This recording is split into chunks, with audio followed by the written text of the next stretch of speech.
in February. It took 4 extra months, however, until the Xperia Z3 Plus arrived. Now that it's here, it's time to see in what ways it's better than its predecessor. Visually, the Sony Xperia Z3 Plus is almost the same as the Z3. Here is the one on the right. The design is the same, so are its dimensions. Even the 5.2-inch display is the same size as last year. The few subtle changes include the removal of the docking connector on the left, and the micro USB port now features a capless design and sits easily accessible at the bottom.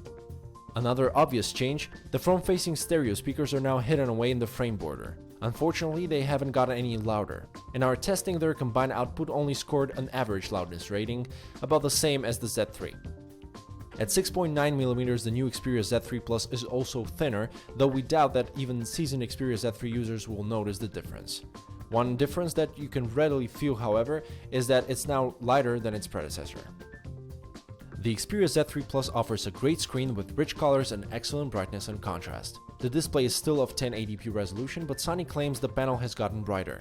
Some might frown that Sony hasn't gone with a QHD display instead, but we consider this screen to be adequately sharp.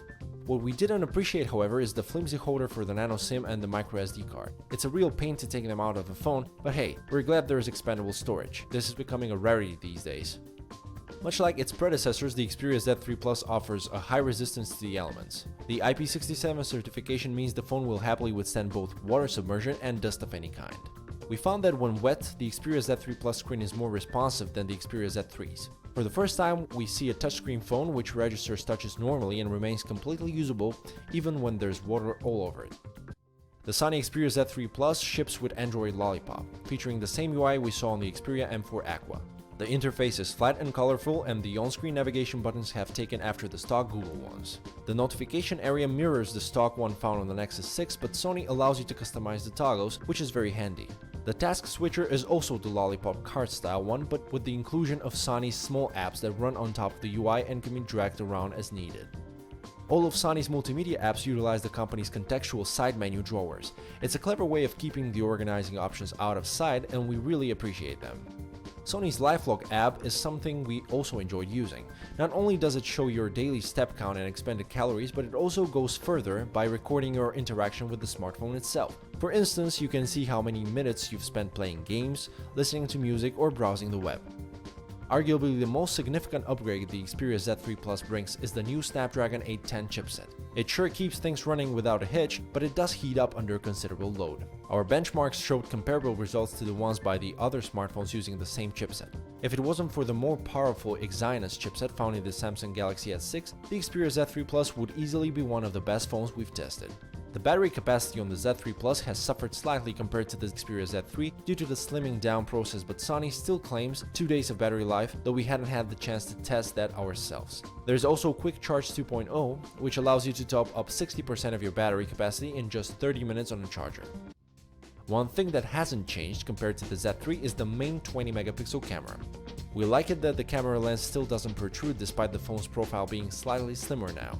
It also still has the same f2.0 aperture to help in low light shots. Just like before, for low light photography, the camera can also make use of ISO 12800, which is indeed a rarity among smartphones, though would still take optical image stabilization over that. Camera modes on the Xperia Z3 Plus are plentiful, but to begin with you choose either Superior Auto or Manual mode. Superior Auto automatically recognizes the scene and adjusts the camera settings accordingly. It does a great job but produces 8-megapixel images from the 20-megapixel sensor. They have less noise and smaller file size, but we always felt we were missing the benefits of the full resolution. Manual mode, on the other hand, gives you just that, full 20-megapixel photos. You also gain the option to adjust exposure compensation and white balance, but you lose the automatic scene adjustment. The camera samples we took show great results, regardless whether it's 20-megapixel or 8-megapixel stills we were taking. Compared to the Xperia Z3, the Z3 Plus produces slightly warmer photos with more laid-back processing. That means there's less sharpening and more noise, but we kinda like those images better than the ones from the Z3. As before, the Z3 Plus can capture both 1080p and 4K videos. The level of detail perhaps isn't quite up there with the best smartphones on the market, but it is still good.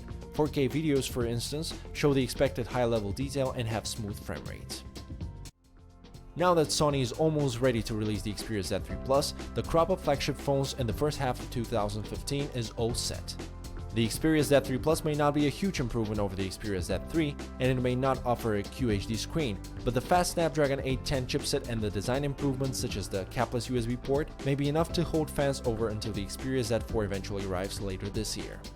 The Xperia Z3 Plus is also the go-to waterproof smartphone at the moment, as there is hardly any flagship competition right now.